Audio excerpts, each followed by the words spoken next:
അല്ല Marco first ഷോയ്ക്ക് കണ്ടിട്ട് ഇത് സെക്കൻഡ് ഷോയ്ക്ക് കണ്ടാലും മതി. അങ്ങനെയുള്ളപ്പോൾ മാർക്കോയ്ക്ക് അങ്ങനെ ഒരു റേറ്റിംഗ് ഉള്ള സ്ഥിതിക്ക് മോർണിംഗ് ഷോ അത് കണ്ടിട്ട് നമുക്കൊരു മാറ്റിനി മുതൽ കിട്ടിയാലും മതി.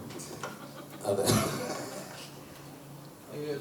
നമ്മളിപ്പോ നേരത്തെ പറഞ്ഞല്ലോ സൈക്കോ അല്ല, സൈക്കോ എന്ന് പറയണ്ട എന്ന് പറയുമ്പോഴും സിനിമ കണ്ടു കഴിയുമ്പോൾ നമുക്ക് തോന്നുന്നത് പല പ്രേക്ഷകർക്ക് പല രീതിക്കായിരിക്കുമല്ലോ. പക്ഷെ എനിക്ക് ഈ സിനിമ ഇപ്പോൾ ഇവിടെ കുറേ നേരം ട്രെയിലർ കണ്ടു. നിങ്ങൾ വരാൻ താമസിച്ചപ്പോൾ അത് തന്നെ ഇട്ട് ഞങ്ങൾ കണ്ടോണ്ടിരിക്കുകയാണ്. വൈകിയപ്പോഴേ കണ്ടു കസേര എടുത്ത് അടിക്കുന്ന ഒരു സീനുണ്ടോ, അത് നമുക്ക് എല്ലാവർക്കും ഭയങ്കര ഇഷ്ടപ്പെട്ട ഒരു ഇതാണ്. ഇത്തരം സീനുകൾ ചെയ്യുമ്പോൾ ആ ഡയറക്ടർ പറയുന്ന സീൻ ചെയ്യുന്നു എന്നുള്ള അത്തരം സീനുകൾ ചെയ്യുമ്പോൾ സിറാജേട്ടന് മനസ്സിൽ തോന്നി എന്തായാലും ആ ഒരു സീൻ ചെയ്യുന്ന സമയത്ത് ആ ക്യാരക്ടറായിട്ട് നിൽക്കുക എന്നുള്ളതാണ്. പരമാവധി ആ ക്യാരക്ടറായിട്ട് നിൽക്കാനായിട്ട് ശ്രമം നടത്തിയിട്ടുണ്ട്. ഇങ്ങനെ ഈ സിനിമയിൽ എത്ര അഴിഞ്ഞാട്ടം ഉണ്ടാവും? സിനിമയിൽ ഉടനീളം അഴിഞ്ഞാട്ടമാണ് എല്ലാ സീനും. അതായത് ഈ സിനിമ ഒരു നിങ്ങളെ ഒരു 2 മണിക്കൂർ ഫുൾ എൻഗേജിലായിരിക്കും.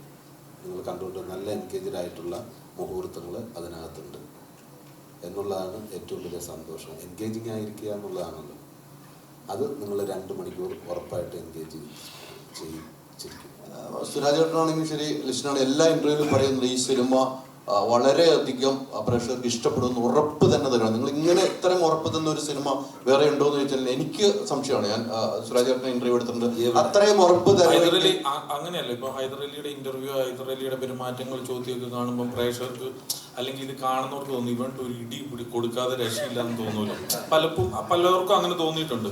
അതാണ് നമ്മുടെ ഈ സിനിമയുടെ ഏറ്റവും വലിയ പ്രതീക്ഷ. കാര്യം എന്താണെന്ന് വെച്ചാൽ സുരാജിന്റെ ആക്ടിവിറ്റീസ് കാട്ടുമ്പോൾ ഇവന്റ് പിടിച്ചോർമ്മ കൊടുക്കാൻ നമുക്ക് തോന്നും. ഒരു ഒരു ഒരു ഇറിറ്റേഷൻ ഉണ്ടാക്കുന്ന അല്ലെങ്കിൽ ഒരു സൈക്കോ, ഒരു ക്യാരക്ടർ ചേഞ്ച് ഉണ്ടല്ലോ, അതാണ് ഈ സിനിമ. ഞാൻ ഇവിടെ ഉണ്ട്. അല്ല അപ്പം ഞാനും സുരാജ് ഒരേ കാറ്റഗറിയിലാണോ? അങ്ങനെയല്ല, എല്ലാം ആരും പെർഫെക്റ്റ് അല്ല. എല്ലാ മനുഷ്യരിലും സൈക്കോ ഉണ്ട്. അത് സാഹചര്യത്തിനനുസരിച്ചിട്ടാണ്. അതങ്ങനെ വരുമ്പോൾ നമുക്ക് കണ്ടു നിൽക്കുന്നവർക്ക് ഇത് സൈക്കോയുടെ ഇത് അങ്ങനെ തോന്നുന്ന ഒരുപാട് മുഹൂർത്തങ്ങൾ ഈ സിനിമയിലുണ്ട്. ഹൈദരലി ഡാൻസ് കാട്ടി, ഇതെല്ലാം പ്രേക്ഷകർ കാണേണ്ട വന്നില്ലേ? ഡാൻസ് എന്തെല്ലാം പാട്ട് പാടുന്നു, തുള്ളുന്നു, ഇതെല്ലാം കാണികൾ കണ്ടുകൊണ്ടിട്ടിരിക്കുകയാണല്ലോ. അപ്പൊ അങ്ങനത്തെ ഒരു ചെറിയ ലിസ്റ്റിലും ഒരു സൈക്കോ ഉണ്ട്. അതാണ് ഈ വേഷത്തിൽ നിർത്തിയിരിക്കുന്നത്. വേഷം ഇതിനൊന്നൊരു ഞാൻ ഇതിന്റെ ടൈറ്റിലിനോട് നീക്കി പുലർത്താൻ വേണ്ടിയിട്ടാണ്. ഞാൻ മാത്രമാണ് കുറച്ചുകൂടെ എക്സ്ട്രാ ഡീസന്റ്. ഇപ്പൊ ഗ്രേസ് ഒക്കെ ഇട്ടേക്കുന്ന കണ്ടില്ലേ? ഇതെന്ത് പറ്റി എന്നുള്ളതാണ്. എന്തെങ്കിലും ഗ്രേസ് ശരിക്കും ഒന്ന് കോട്ടിടുന്നതുകൊണ്ട് ഈ പബ്ലിസിറ്റിക്ക് ഇതിന് തന്നെ വന്നത്. നമ്മളോട് പറഞ്ഞതാ മറ്റേ പ്രൊമോഷൻ കഴിഞ്ഞ് കഴിഞ്ഞാൽ പിന്നെ ഒന്നിനും വിളിക്കരുത്, ഇന്ന് കോട്ടിടാലോ.